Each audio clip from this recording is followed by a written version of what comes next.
Okay, let's make a kick drum from scratch. So to do that, I'm going to be using Serum, and I'm going to be using the default sine wave here, the basic shape sine wave. Kick drums are obviously they're very important in dance music, in electronic music, all kinds of music. You'll definitely hear kick drum, one of these. So quickly before we dive right in, let's have a look at this kick drum, this example over here. So there are three main parts to a kick drum. You have the very first couple milliseconds over here. That's the click. Helps the kick drum cut through and be heard. Then you have this middle section here, which if I just play that, sort of the thud, that's what kind of, that's what hits you in the chest.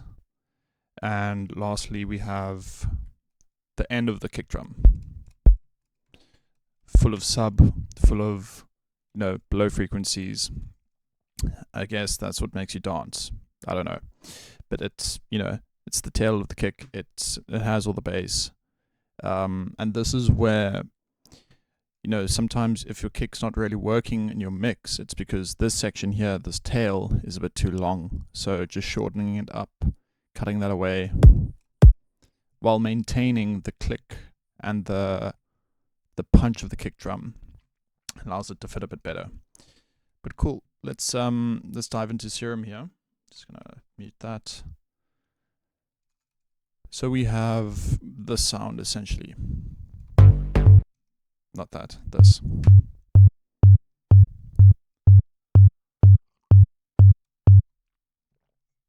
Just a sine wave. Nothing too special, nothing too complicated. But now, going back to the example, how do we make that click at the beginning? How do we turn the sine wave into the click? So if you look at the kick drum below here, it almost looks like a sine wave, where we have, sort of a longer waveform here, and it gets shorter and shorter until it's very dense at the beginning. So let's make that. And to make it more visually understandable, I'm going to use LFO tool here so we can see what is happening.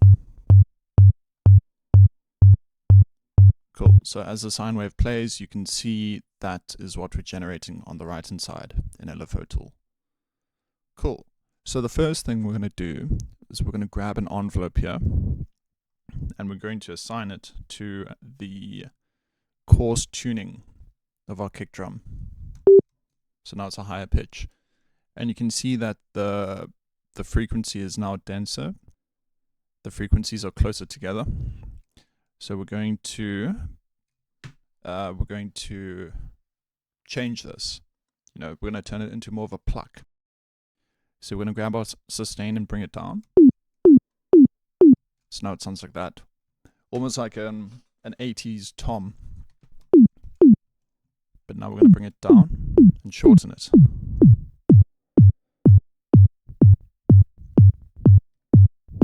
Till we get a sound like that. So that's already sounding, like a kick drum.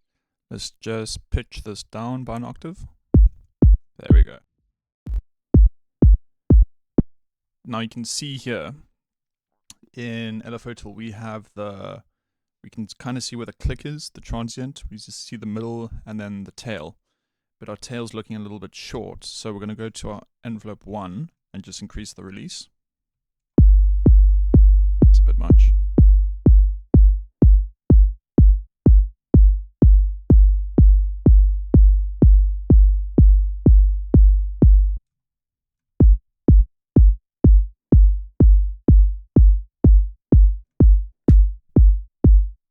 Yeah, something like that.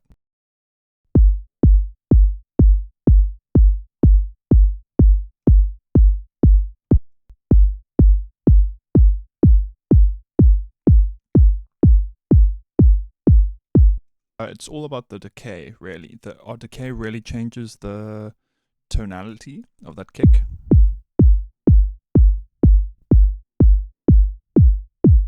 But as we decrease that decay, it kind of masks that obvious pitch sweep.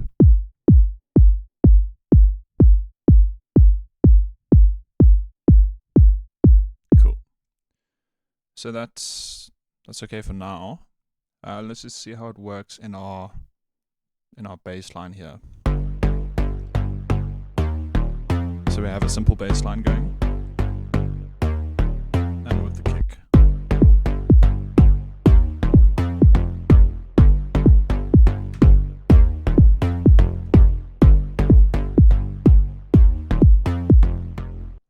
Just doing a bit of side chaining on the bass.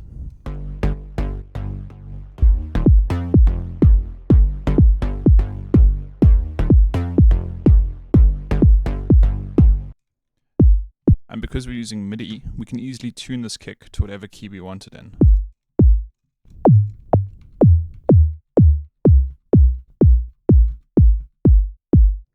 I'm going to leave it in G because our bass line is in G.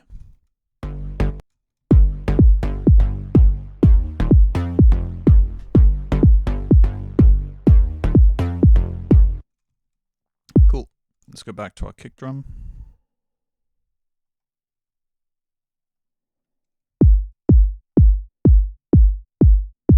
Okay, so now what can we do? From here, it's all about tuning to taste, and yeah, making small micro adjustments until you're happy with the final result. So I'm just going to tweak a few parameters and yeah, see if I can get somewhere that I like.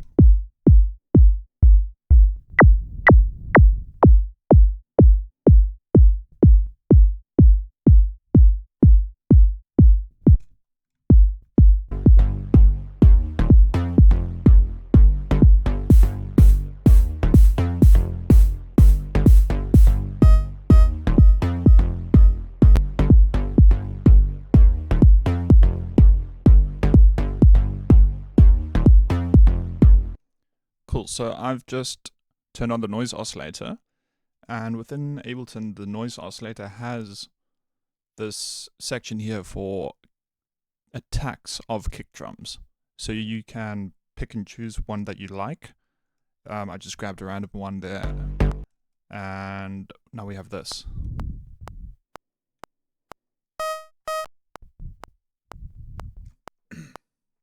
So that is playing just a small sample at the beginning of our kick drum.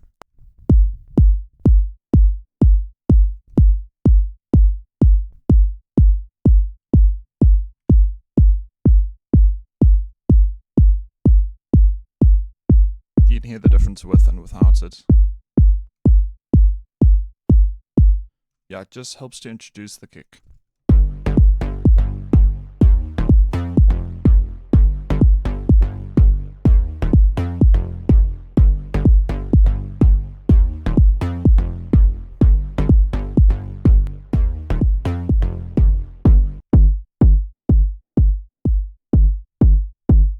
So we can do lots of different things. We can throw it into distortion, some compression as well.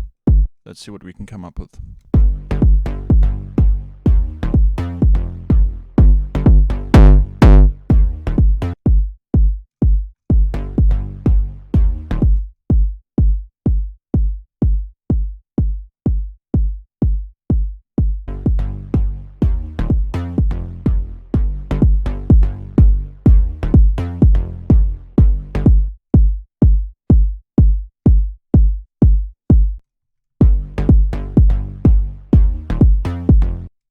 So as soon as you go away from anything that's not a sine wave, you introduce a whole lot of harmonics. So even if I just use pulse with modulation a little bit here, you'll hear how different the sound becomes.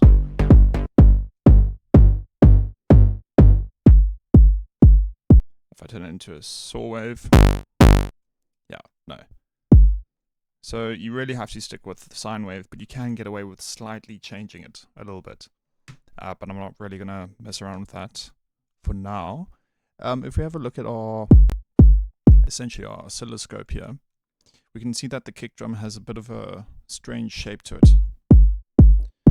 sort of the dynamics kind of go down. It doesn't really look like our other one here, where we have sort of a dip at the beginning and then the volume comes in. So let's try and get it looking something like that. So one thing you could do is use the LFOs within Serum, and you can assign that to the level of your oscillator, and you can make changes as you want.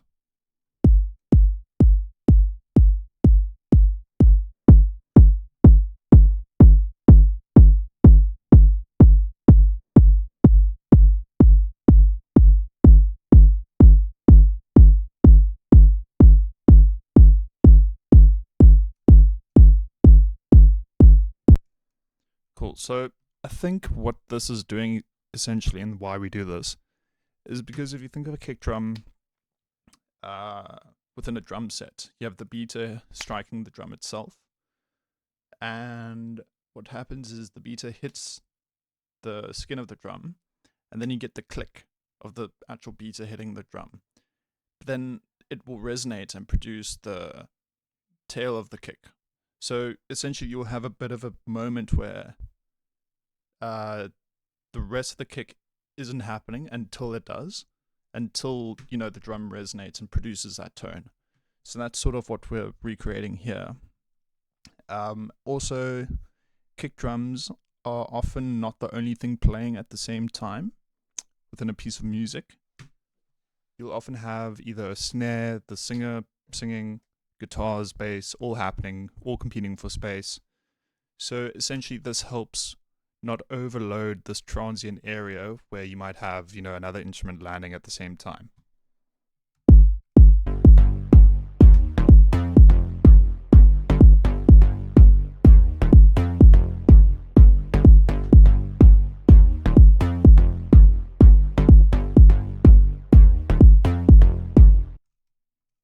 Cool. So yeah, as you can see, it's quite simple to set up kick drums. I find this quite a fun exercise to do because, with so many samples out there at the moment, you can very easily just find one online and move on with your production. But there's something quite fascinating, and it's fun to make your kick drum from scratch because you learn a lot in the process, and you can also tailor exactly the sound you want instead of having to flick around amongst multiple samples to hopefully find something that fits. This is more fun in my opinion. Cool. So there's a lot you can do with just simple steps, not a whole lot of processing, but it's all done for a reason, and this is very fun to do. I definitely recommend you try it out yourself. Yeah. If you liked the video, please let me know, and I'll see you next time.